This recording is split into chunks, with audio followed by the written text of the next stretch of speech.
10 questions that are asked all the time about Putin's invasion of Ukraine.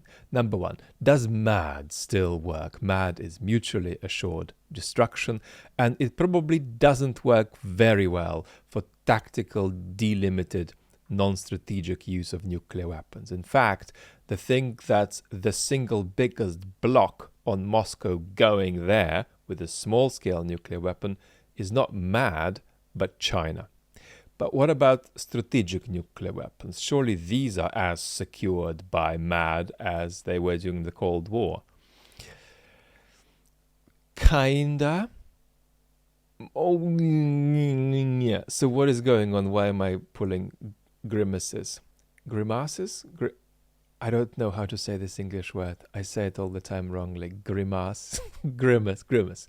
Now, the thing is that, yeah, we can say that all humans, unless they've gone potty, are rational agents. But sometimes we go beyond what is reasonable in the way we ascribe rationality to people. In other words, we confuse their rationality with them sharing our values, with them sharing the value we put on not dying and our whole society not being destroyed.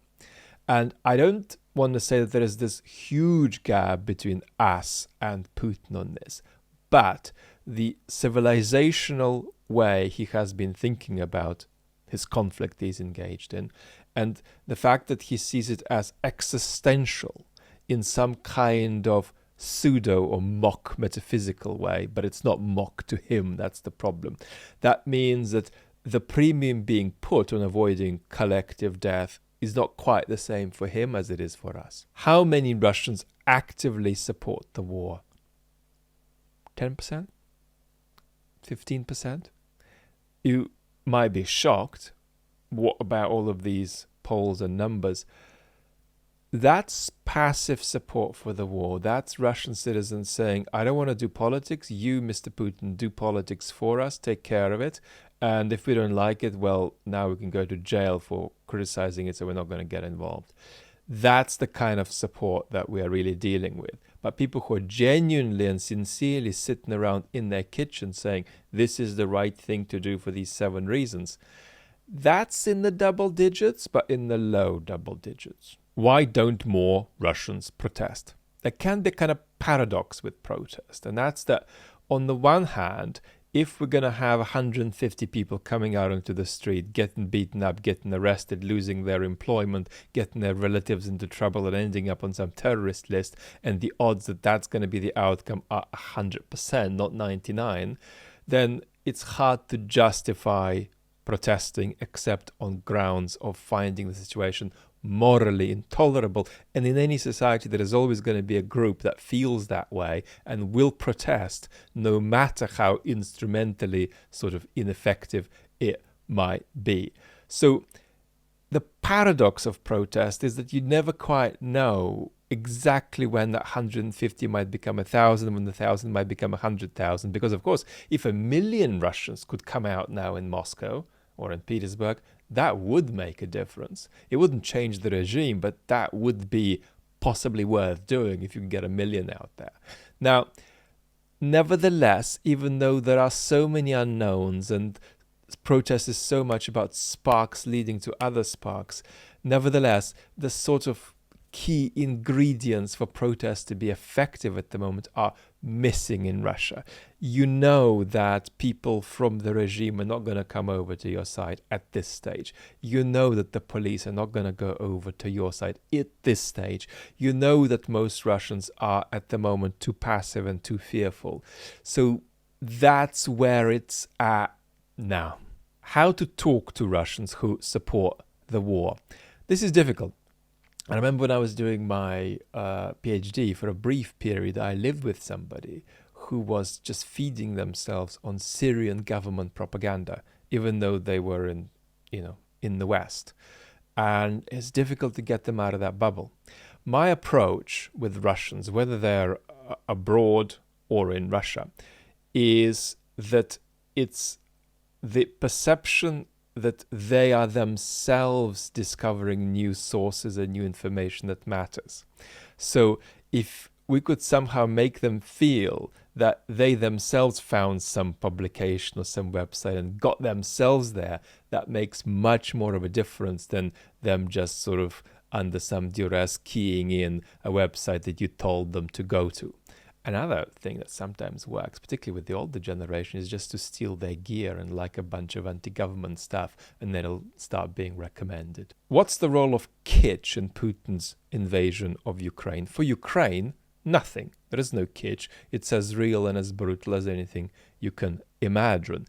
But the best analogues for what Putin has got up to, why he got up to it, and how badly it's all been executed, the best analogues for that might not be real wars, but kind of cartoonish or movie accounts of wars that are sort of sillily devised and sillily executed by some kind of silly dictator. How long will Putin stay? Before the war, if you put aside health issues, he had an almost 100% chance of being there 12 months, 24 months from now.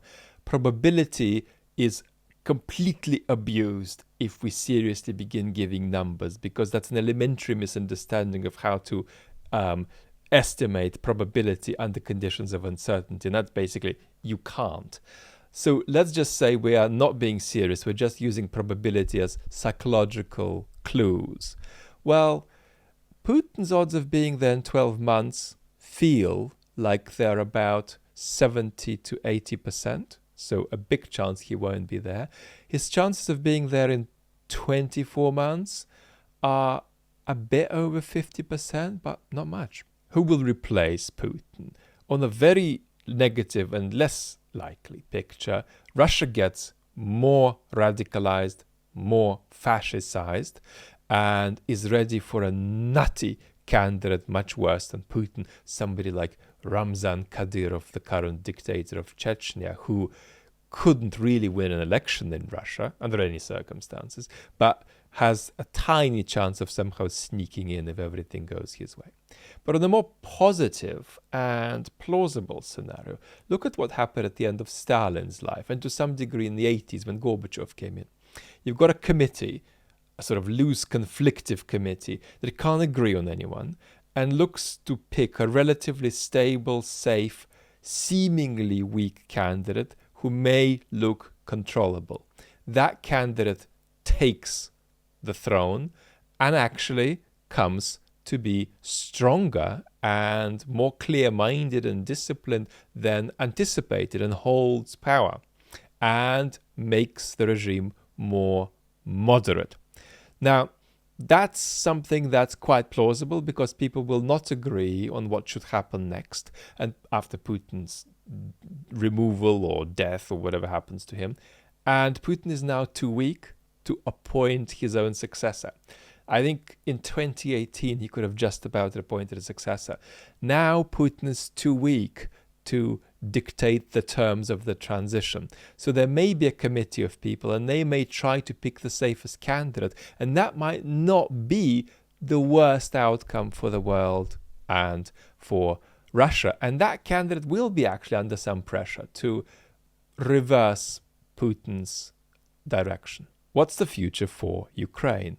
Well, on a positive prognosis, if Ukraine manages to kick Russia out far enough and maintain a strong enough military to not worry about Russia coming in again a year or two later, on that kind of positive prognosis, Ukraine becomes increasingly democratic, less corrupt, and a kind of beacon for democracy in Eastern Europe and for democratic rejuvenation even in Western Europe. One of the choices I think Ukraine faces is whether it should think of itself as just a kind of aspirationally East European EU state, or whether it should think of itself as the cultural and political leader of the ex-Soviet bloc states, which might now turn to Ukraine and look away from Russia. Well, except for Belarus, we need to see what happens in Belarus. And the difference between these two pictures is that we are an East European EU state. That sort of picture might go together with removing the Russian language as far as possible from Ukrainian society.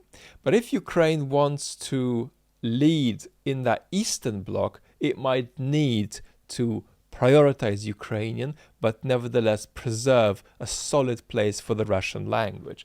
And that way, as it were, declare that Russia doesn't have ownership over the Russian language any more than Britain has ownership over English. So you see, both of these positions are anti-Kremlin, obviously, but they take a different view, among other things, of the place of Russian language in Ukrainian society. What's the future for Western democracy?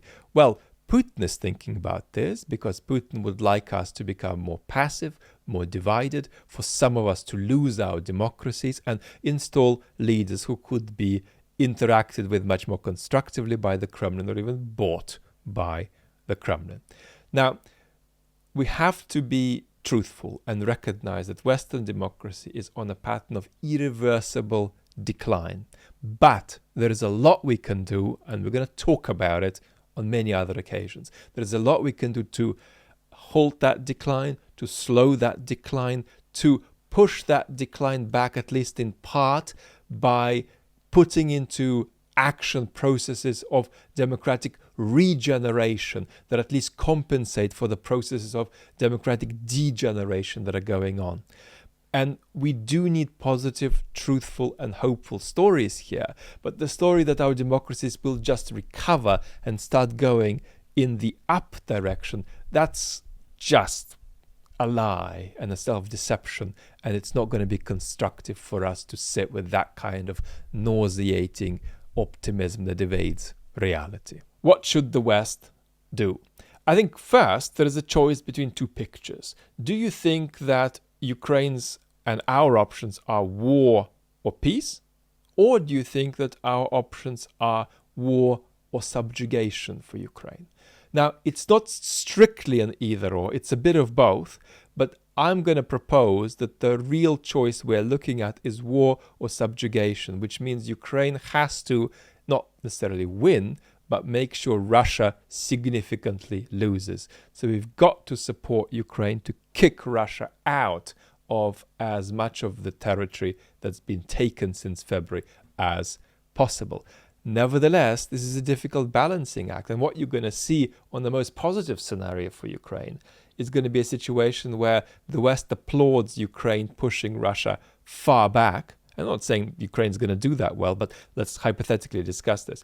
Where the West applauds Ukraine pushing Russia far back, but beyond a certain point, the West then begins to panic, and support for Ukraine advancing further collapses, even in Britain and the United States. For example, if Ukraine was so strong in a few months that it wanted to take parts of Crimea back, I think at that point support for Ukraine making further advances would indeed collapse across most of the Western world. So this is a difficult balance to strike because Ukraine's got to be armed more, armed faster, but we also don't want a situation where we end up panicking a few months from now, where Ukraine's pushing further than any Western country is comfortable with. And of course, one of the other issues is the business of firing onto, extensively at least, firing onto Russian territory. That's also something that no Western country would want to be complicit in.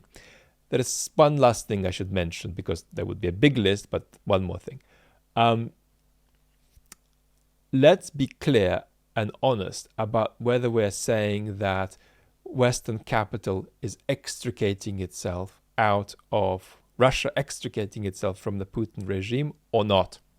You see, at the beginning of the war, when you read in the Western press all of these articles about Company X and Company Y leaving Russia, what Russians saw in Moscow and in Petersburg and in other places were signs on the doors to these, shops saying, "We're temporarily down, we hope to be back soon, and we keep being committed and valuing your customership very, very much."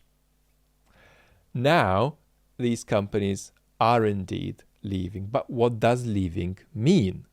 Does it mean just cutting off? Or does it mean somehow still in an indirect and kind of grey way, allowing an operation to keep running. You've got to watch that, because it's all too easy to read that so-and-so has left Russia. But we actually got to be clear about what's really happening on the ground, and whether some of these companies aren't in fact staying in a substantial way that is just sort of missed by us amid the headlines.